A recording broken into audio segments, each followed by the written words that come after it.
Well, I think everybody should have a Japanese maple in their garden, but sometimes they're too big. So I'm with Brian Tsugawa at Tsugawa's Nursery. And Brian, you really selected some Japanese maples that maybe are a little bit smaller for smaller gardens. Yeah, thanks, Judy. Well, that's what's nice about Japanese maples to me is they're changing all the time, so they don't stay the same color and always enhance the yard with different colors, contrast.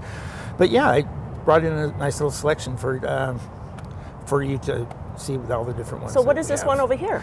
This one right in front of me, you can see with the fresh new foliage just right now unfolding. It's going to be yellow bird, which pretty much just stays all this nice green color throughout the season. Well, chartreuse, and the yellow really comes in the fall for the yellow fall coloration. Nice.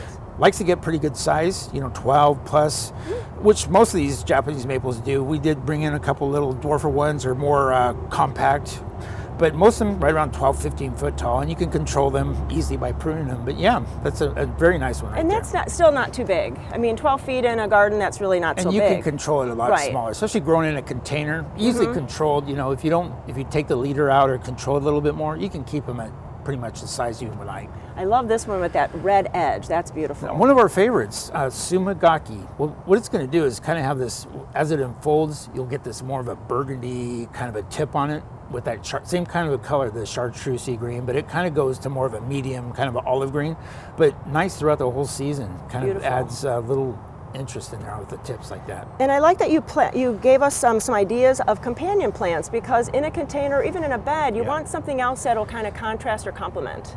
I think they can always, especially, if we're doing a container 12 months out of the year, while maple's losing their lease, we would probably want to, there's little ground covers you can do, dwarf conifers for some yellows, golds.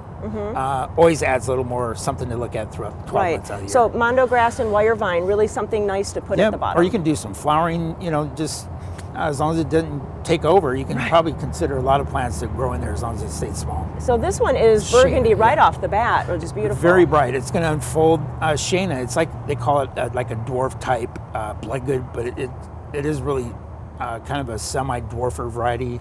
I think of it about 6 foot tall, 8 foot at the And really more round. Yes. So different. Very stocky bush, twiggy growth. It does like to grow upright and easily controlled too. You can easily control this at whatever height you like in between those I just mentioned. Very cool. Yeah. But you can see the yellow against Doesn't that look nice? Yeah. That's a nice idea. Kind of nice little contrast with each other. Pretty. And now we're going to a taller red-leafed one. Yeah. This one, it doesn't show too much. It's got some what we call veining in there, but it's going to be kind of like this mottled. It have a little variegation in what we call the midrib. Kind of a newer one for us, Amaji Shigura. Beautiful.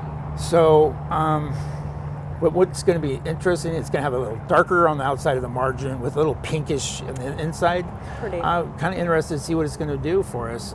For me and the nursery here, it's kind of a newer one. And you're really always getting some new ones in, because you have a great selection of Japanese maples, but even you get new ones in. It seems like they're coming out with new ones, and I don't know how many there is, but it would be, I don't even know where to begin, but there's just... Come on out and see them. Exactly. There's always new ones. And this one is so pretty. I love the flowers. They're such a dark red against this kind of gold foliage. Well, that's just it. They all have a little bit different... some kind of added interest into this, but you're right. When this is coming out, you can see a softer new growth. This one is another newer one for us, Harasumi.